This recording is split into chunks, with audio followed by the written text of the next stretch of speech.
पनीर, दाल, nuts जितना भी खाओ वजन नहीं बढ़ता। ये सीक्रेट है। हम लोग जितना भोजन करते हैं ये बहुत ज्यादा एसिडिक है। इसको बैलेंस करने के लिए हमें क्या करना पड़ता है? अल्कलाइन भोजन हमको करना जरूरी है। अल्कलाइन और एसिडिक क्या क्या है इस पर भी ध्यान देना। जितना अनाज खाते हैं वो सब एसिडिक हो जाता है। सब्जी जो खाते हैं वो अल्कलाइन होती है। अल्कलाइन पानी पीना चाहिए आपको रोज। अल्कलाइन पानी कैसे बनाते हैं पता है? 1 लीटर पानी रखो एक जग में, काकड़ी उसमें डाल दो, 4 पीस छोटे छोटे पीस काकड़ी और छोटे छोटे नींबू के 2 पीस उसमें डाल दो और रात भर रह जाए, सुबह वो अल्कलाइन पानी हो जाता है। फिर 1 दिन 1.5 दिन तक उसको हम पी सकते हैं। और कब पीना चाहिए? सुबह उठ के थोड़ा सा पी लेना। फिर भोजन के बाद तुरंत नहीं पीना चाहिए और भोजन से पहले भी नहीं पीना चाहिए। भोजन करने के बाद 2 घंटे बाद उसको थोड़ा और पानी पी लो। इस तरह से करोगे तो हमारे जो रक्त है वो अल्कलाइन होएगा। ब्लड अल्कलाइन होता है तो ब्लड की अच्छा सर्कुलेशन होता है। फिर मगज का दर्द, जोड़ों का दर्द, सिर में दर्द, ये सब आप देखोगे अपने आप दूर होता है। हल्दी खाते हैं हम, हल्दी बहुत आवश्यक है। प्रतिनित्य हल्दी और अदरक, हल्दी अदरक का अचार बनता है ना, वो बच्चों को भी खिलाओ हल्दी, और आप लोग भी सब खाओ। प्रतिनित्य थोड़ा थोड़ा हल्दी और अदरक का सेवन करना चाहिए। हल्दी में एंटीवायरल प्रॉपर्टीज है। वायरल फीवर हो जाता है ना सब लोगों को, कितने दिन देखो फिर क्या क्या टैबलेट खानी पड़ती है। कच्चा हल्दी को थोड़ा नींबू के पानी में रखकर उसको खाने लगोगे, तुम्हें वायरल वगैरह की अटैक से तुम अपने आप को बचा सकते हो। ये सब वायरल अटैक होगा ही नहीं। वायरल जितने भी फीवर वगैरह है उस सब के लिए हल्दी दिव्य औषधि है। हल्दी और अमृत ये दोनों हमें लेना चाहिए। तुलसी और आंवला का जो कॉम्बिनेशन है ये बहुत उत्तम है रोग निरोधक शक्ति के लिए। हम लोग ने ऐसे बता दिया तुलसी का विवाह कर देते हैं। विवाह माने ये नहीं, तुलसी और आंवला को साथ सम्मान करो, उसको शरीर में लेना चाहिए। सिर्फ आरती कर देने से नहीं, तुलसी और आंवला का सेवन करो इस सीजन में। तब क्या होगा, ये सर्दियों में जुकाम के रिलेटेड कोई भी तुम्हें बीमारियां नहीं आए। कई प्रसाद बनते हैं उसके ऊपर तुलसी रखे बिना प्रसाद नहीं बनता बोलते हैं। क्यों? तुलसी में वो गुण है जो हमारे शरीर को बल देती है। इसमें वैज्ञानिक है। हम क्या करते हैं, सिर्फ एक पद्धति चला देते हैं बिना सोचे बिना समझे। जब समझ के करोगे ना उसका रहस्य पता चलता है। तुलसी और आंवला को साथ में लेना, ये दोनों रोग निरोधक शक्ति, एंटीबायोटिक प्रॉपर्टीज इसमें पूरा है।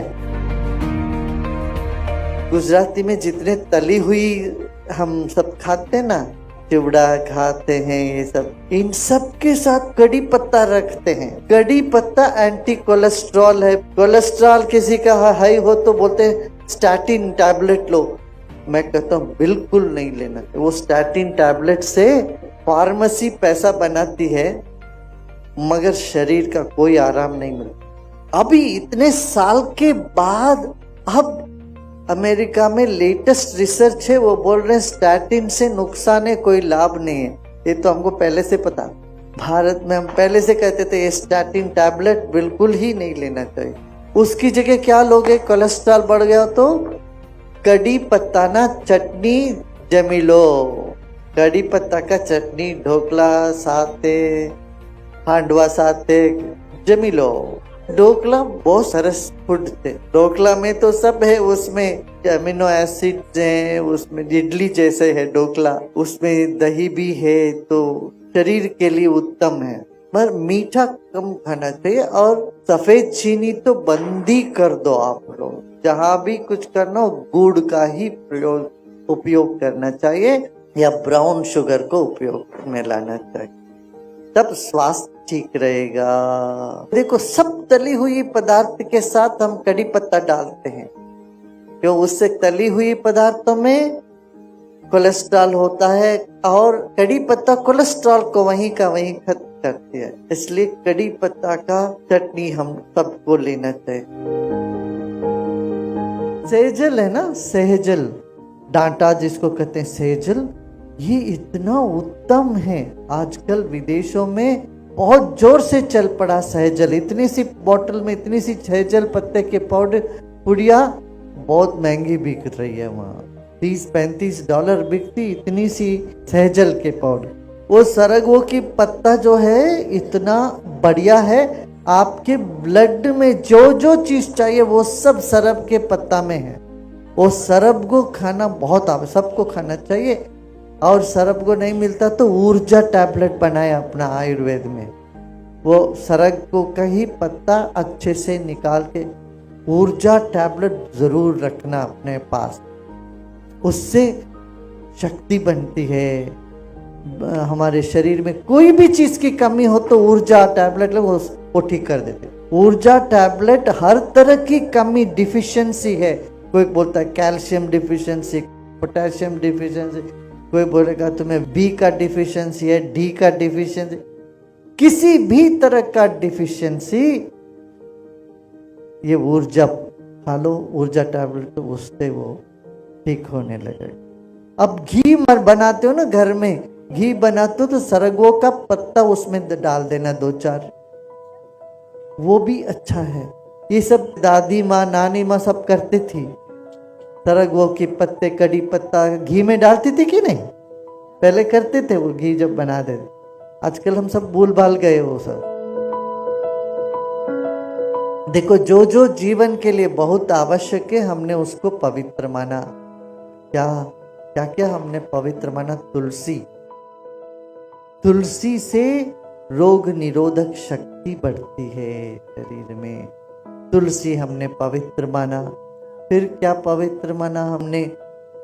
नींबू को बड़ा पवित्र माना। दक्षिण भारत में कोई आते तो उनको पहले नींबू देते हैं हाथ में। नींबू शक्ति का सूचक है, इसलिए देवी मंदिर में आप देखो त्रिशूल के ऊपर एक नींबू रखे रहते हैं। नींबू में शक्ति है, माँ दुर्गा है का निवास है कहते हैं। तुलसी में विष्णु का निवास है।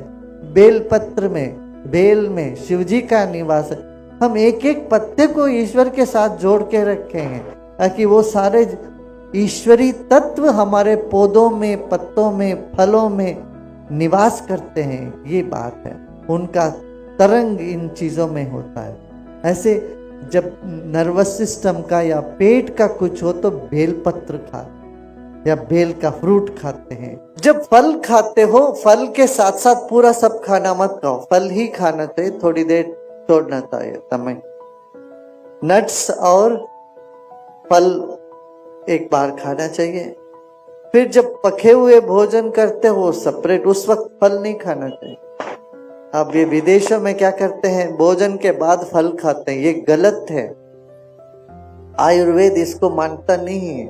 आयुर्वेद कहता है फल को अलग खाओ, सब्जी को अलग से खाओ, दोनों को मत मिलाओ। भोजन में सिर्फ सब्जी चलता है और नाश्ता में सब्जी नहीं, फल खाओ। और बहुत ज्यादा मोटापा है तो आप कार्बोहाइड्रेट, प्रोटीन को अलग अलग टाइम पर खाओ, फिर वजन नहीं बढ़ेगा।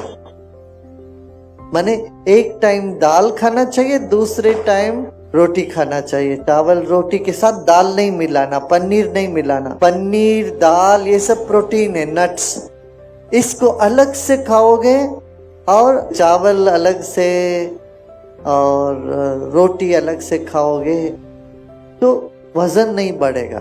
जितना भी खाओ वजन नहीं बढ़ता। ये सीक्रेट है। तो इस तरह से भोजन का हम ध्यान दें, फिर हम निरोगी बने रहेंगे। और आरोग्य ही जीवन का सबसे अच्छा धन है। हम सब ये संकल्प लें, घर घर में आयुर्वेद पहुंचे, लोग निरोगी रहे।